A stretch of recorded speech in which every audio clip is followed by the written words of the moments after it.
So our first speaker is Tamie Adaya. Tamie is an American, again from LA. She owns the Shangri-La Hotel over in Santa Monica. And for those of you that know who the Shangri-La Hotel is, it's an iconic hotel. She's the president, she's CEO, she's the creative director, and she went through a £30 million refit of it a few years ago. It is the place to be if you're going to LA, if you can get a room there. So when we talk about celebrity service, this is setting the standards. Let me introduce you to Tamie.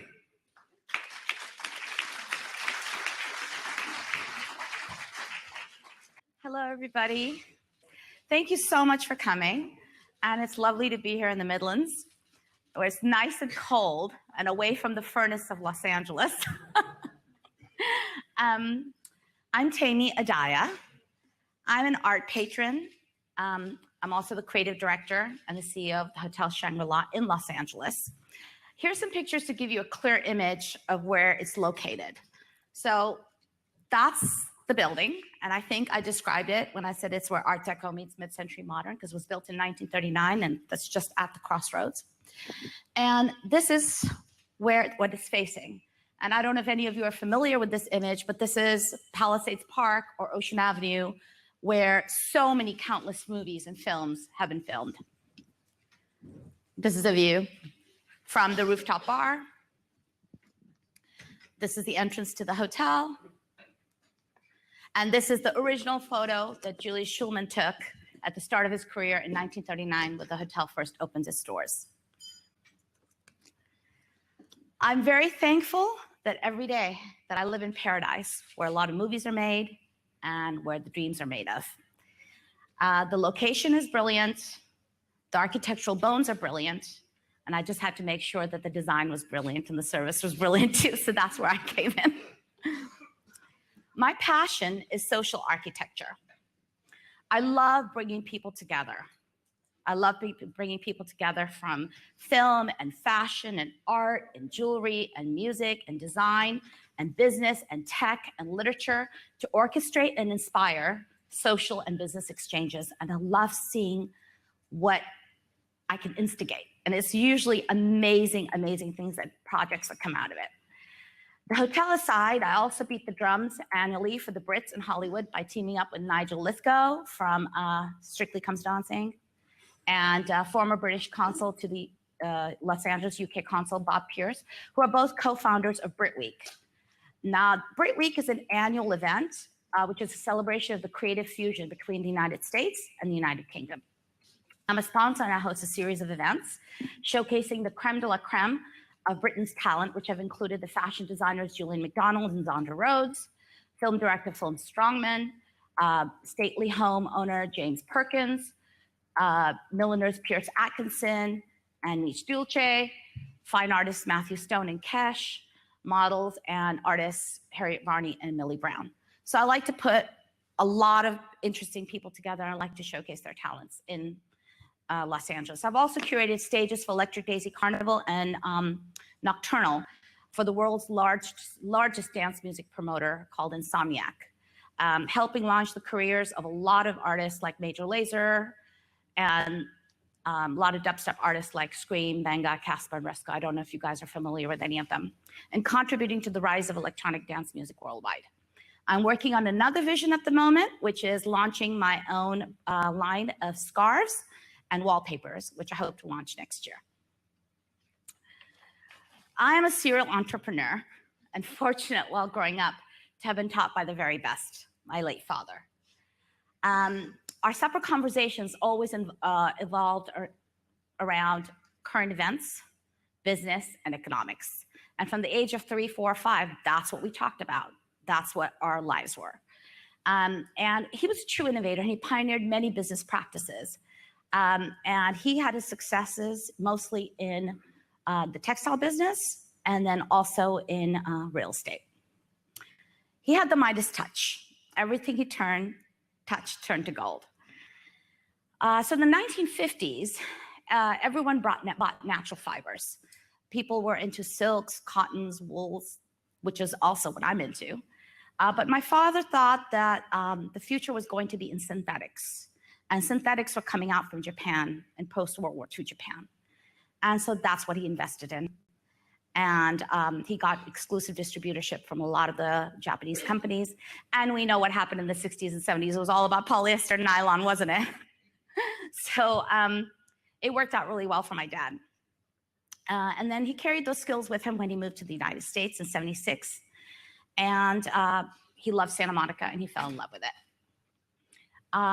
What he thought when he moved to California in particular, he wanted to move to California because at that time, it was the 6th largest economy in the world. And he thought of California as a body, as a human body.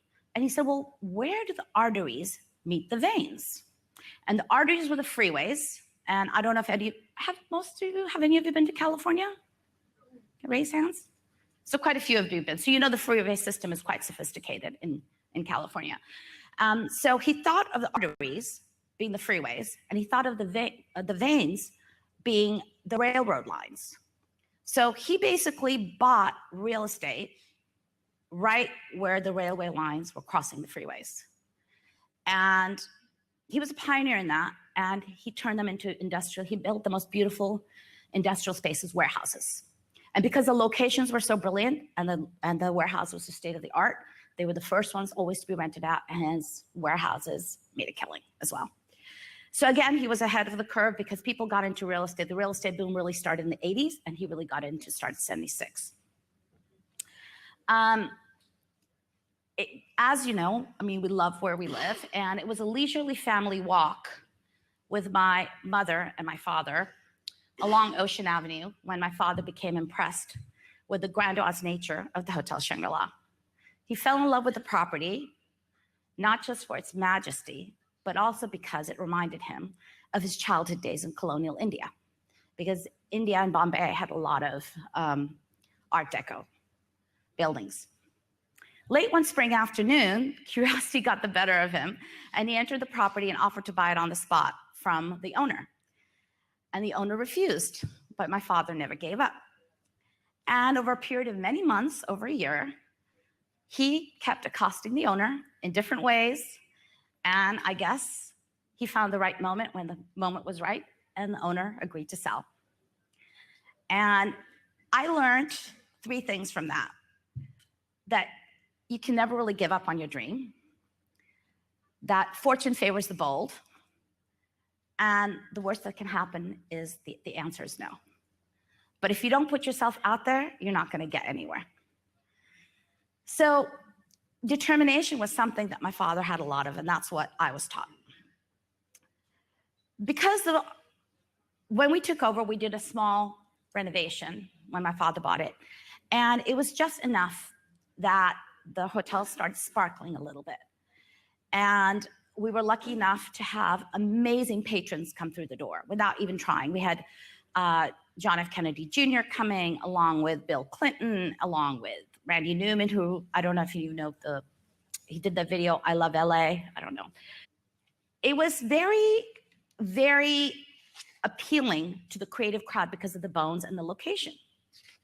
And when the hotel was built in 1939, it was one of 2 hotels. Now, by the time the 90s, the end of the 90s came around, the hotel really needed a revamp. And by that point, Santa Monica was no longer a sleepy beach town. It had started becoming a lot more awake, I guess. So all the major hotel chains had started coming in there.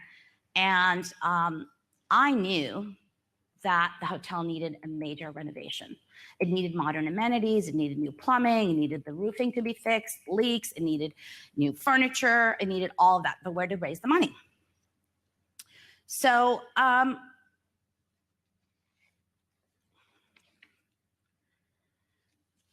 sorry, I'm just gonna try. So we needed to raise the money. So one of the first things I did when my father's health started fading and he asked me to take over, I was adamant that the renovation had to happen. And so I kind of raised the money. The first part of it came from 3 sources. By the sale of the name, because the Shangri-La chain wanted to come into North America. So that gave a part of the money. And then private investors, and then the banks. So that was my first major thing when I took on. And It was very, very difficult because when I closed the hotel down for the renovation, it was 2008, 2007, 2008. And the recession, I mean, the economy was at its peak. And I really shouldn't have closed the hotel down. I should have kept it open to make the money because it was just recovering again. And then when I opened the hotel in 2009, it was at the depths of the recession. So it was very, very, very difficult to, it was such a panic time. But I had a very, very clear vision of what I wanted to do. And I felt that it something that anybody else was replicating at that time. I also know that, it's very easy to fail. And I've had my share of failures. And one of the biggest things that I did wrong was that I let other people make decisions for me, which I wasn't too sure about. Because I always thought other people knew better. And now, as I'm older, I'm telling you, if you have a vision, you're the best one to implement that vision. You're the best one to see that vision through because it is your vision. It's like having your child raised by someone else. You need to raise your own child. And when you have a baby, when you have a business, a startup, it's really like having another child. And you need to be the one doing that. And I've done it all. I've done, everything hands-on. I've done hands-off. I've been the disciplinarian. And what I found that works best for me is being the visionary and being consistent with it and making sure that it's implemented by the best people that I could possibly afford.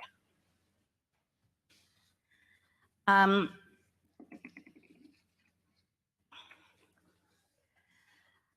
also think that business is an art. There's a quote, and I don't know if any of you have heard it before.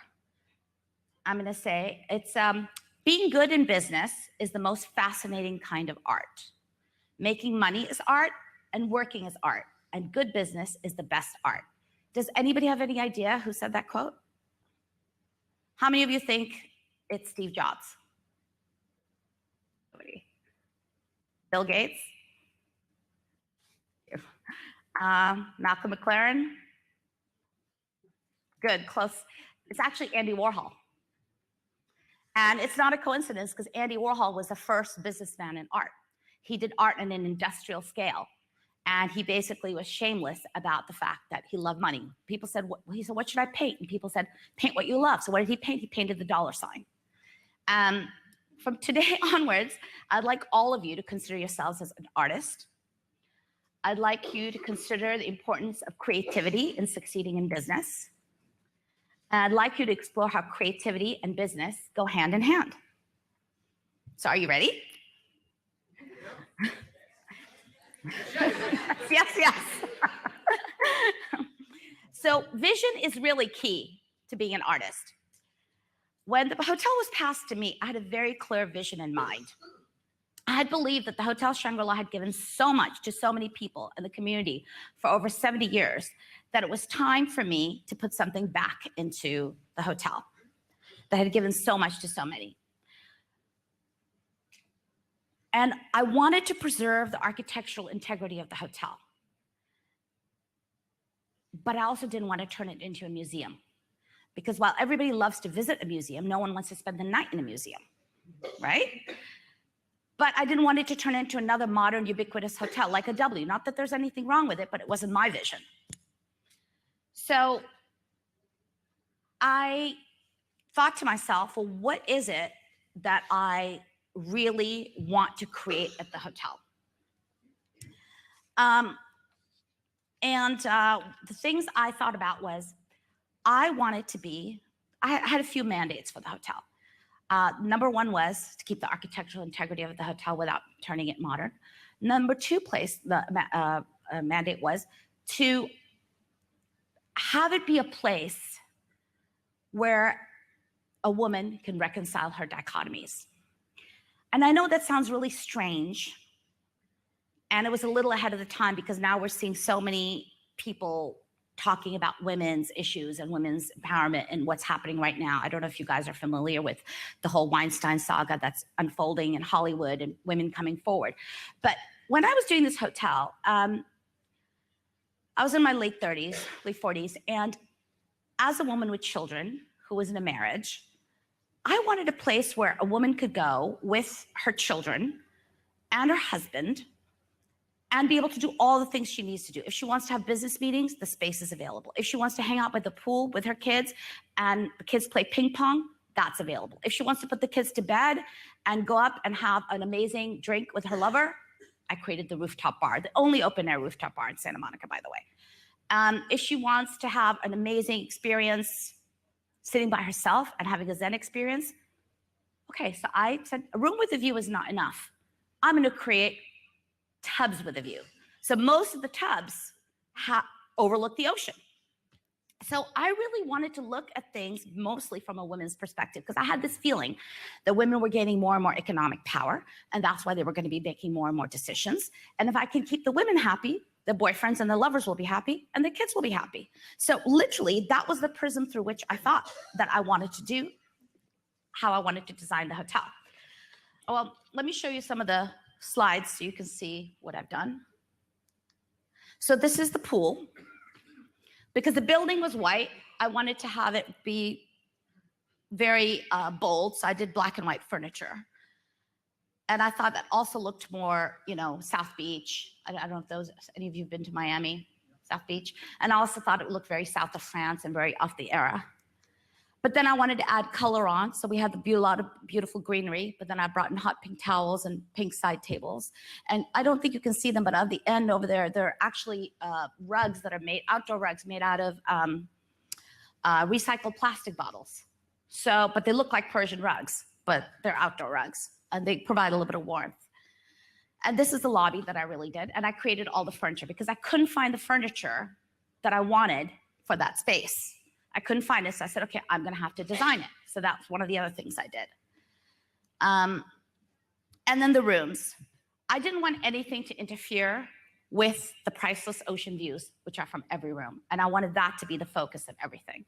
So then I said, well, I'm gonna have the rooms be monochromatic, and I'm going to have the rooms really be mostly silvers and grays and blues, with a splash of rock and roll, because the animal rug, and a little bit of deco red, because that was the right red during that era. So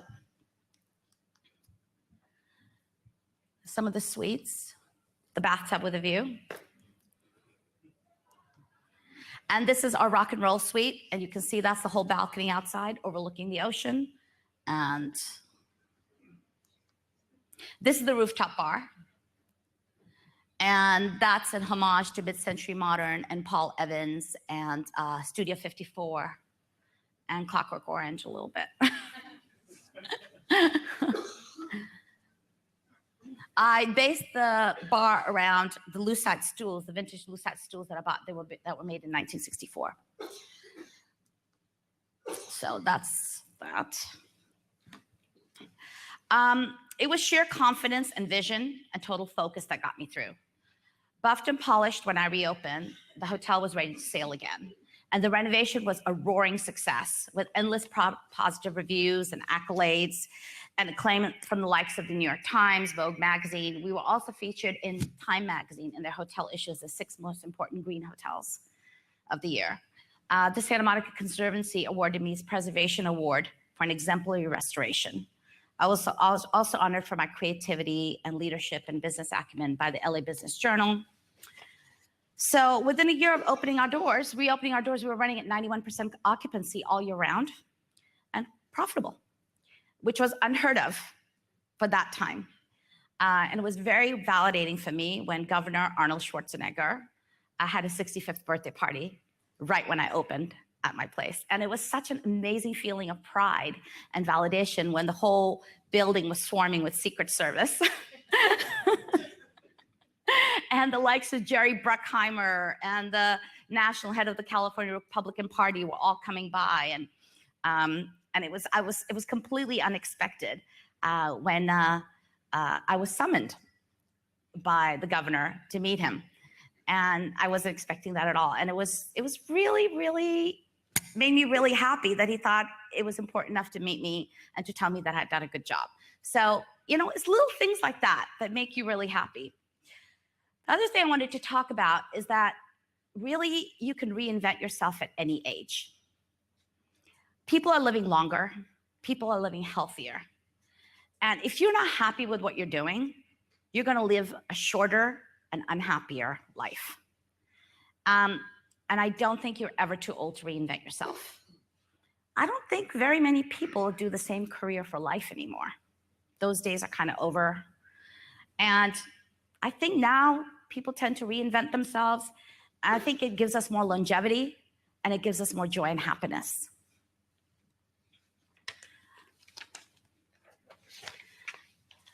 Planning is incredibly essential, but you have to be bold. You can't be beige. You need to distinguish yourself from the herd. Vision is about being different, offering something that doesn't exist, providing a solution that's needed. Well, what did I do that was different when I opened the hotel? First of all, it was intention, and intention is everything. I wanted it to be, believe it or not, an elegant rock and roll hotel with a Zen quality by the ocean, which encouraged a little bit of guilt-free hedonism. And I know they sound very conflicting, but those facets, I think, exist in every person. And if they exist in every person, they can't be that conflicting, because I think every one of us wants to do something that's a little bit hedonistic sometimes, but we also want something that's healthy and we want to have fun. So my design decisions were very key in the planning. But sometimes when you plan so much, and in my case, I had 1.5 years of planning and then 23 months of building, actually. I was dealing with so much. I was dealing with business permits and licenses and historical societies and picking silverware and designing furniture and budgeting and operations and picking the staff. There was so much coming at me all at the same time that the temptation is to make everything bland. Oh, I'll come back to it later when I have more time and more money. That doesn't work. You only have the first time to make a great impression. And if you don't do at least 2 or 3 things that are bold and make you stand out from the crowd, there won't be another time. And you won't have that kind of money again. So I'm here to tell you that, yes, do things that appeal to a lot of people, but make 3 or 4 bold decisions about your business that distinguish you, whether it's from a creative point of view or whether it's from a solution point of view.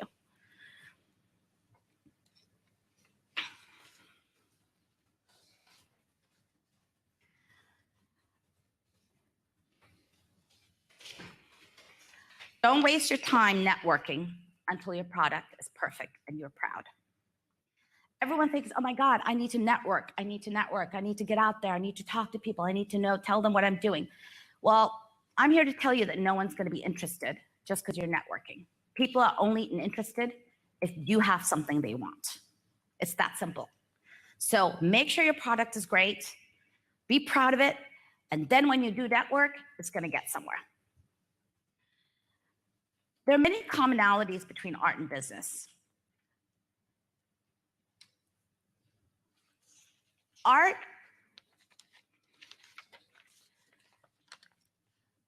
is about proportion, harmony, and balance. It's a window into what is possible. It captures people's imagination. The Mona Lisa is the most famous piece of art, and it's so enigmatic, and it captures people's imagination, and they paint onto that painting what they see.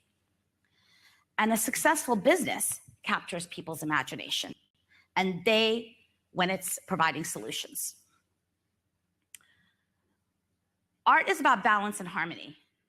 Business provides solutions, but successful businesses are also very harmonious. Very rarely will a business stay successful when it's not harmonious. Like, most of you know what's happening with Uber, right? That fight for control within the board and, all the backstabbing that's going on. And I'm sure Uber will sort through it all because they've got the money behind it and so much is at stake and all of that. But for startup businesses that that are small businesses, it's going to be very, very hard to stay successful if there's not harmony within the higher echelons, because us all trickle down. There has to be a consistent vision that's trickled down.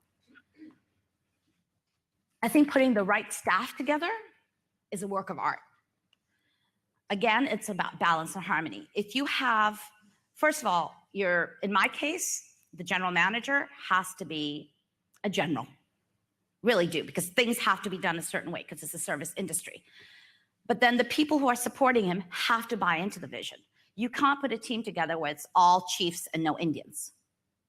You guys use that phrase here, right? Okay.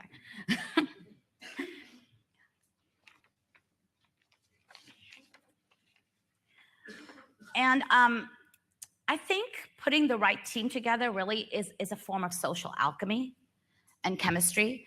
And I really think it's a very creative thing to be able to do, where you can put a staff together or a team together where one person's weaknesses are balanced by the other person's strengths. And together, it's not 1 + 1 = 2, it's 1 + 1 = 5.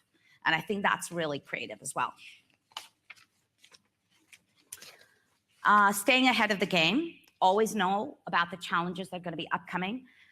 I did it without thinking about it when I designed this hotel around the needs of women. And now, you see that women are more and more financially empowered, and the hotel tends to be very, very popular with women. When women want to go someplace, they drag their boyfriends, they drag their husbands, they drag their kids. So, it actually was be ahead of the curve in that. I was also one of the first luxury hotels to offer free Wi-Fi 10 years ago. I was also one of the first ones to not need a password on there, but you kind of always want to stay ahead of the game and plan for the problems that might happen that might impact you, whether it's a new subway line, whether it's different kind of transportation, whether it's the advent of Uber. How is that going to affect my business, and how do I plan for it?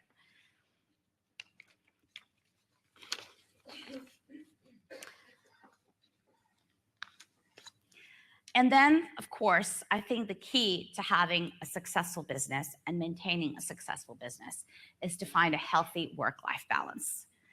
And you have to find that immediately.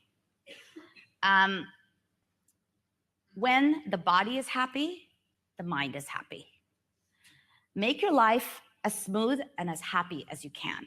If you're going to be having a complex professional life, which you are if you're starting a business, or if you're in a challenging time of your life in your business or in your job, don't have a complicated personal life.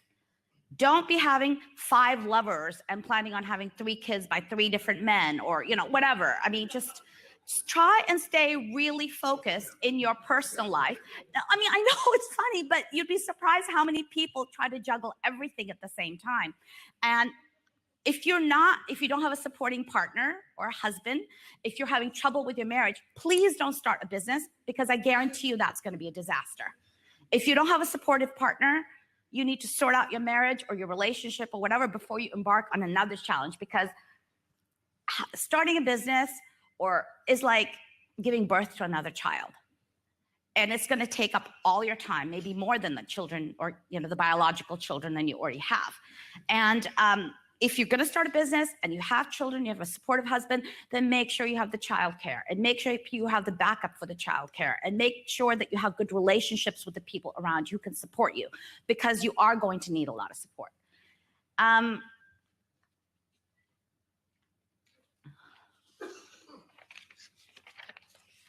I still find it very challenging finding the healthy work-life balance, and it's so easy to let work dominate your life. But don't. You don't want to lose touch with those who you consider the most important in your life. And I think Lisa was mentioning that earlier. And I think it's essential to take care of your own health and well-being as well. For me, I have to have a spiritual practice every day. And a spiritual practice can be something as simple as 10 minutes of meditation a day, half an hour of yoga, whatever you think helps calm your mind so that you can stay focused later. I think it's essential to have a physical practice every day, whether it's swimming, whether it's yoga, whether it's going for a walk, whether it's going for the gym. And I know people say 3 days a week is enough. I think as you get older, you need more and more self-care, not less, so that you work more efficiently. And because a business takes so much time and so much effort, and you put so much into it, emotionally and physically and financially, you actually need something put into yourself. And the only person who can really put something into yourself is you. And that requires some kind of time and commitment. And I think spiritual and physical practice is something that's really, really important.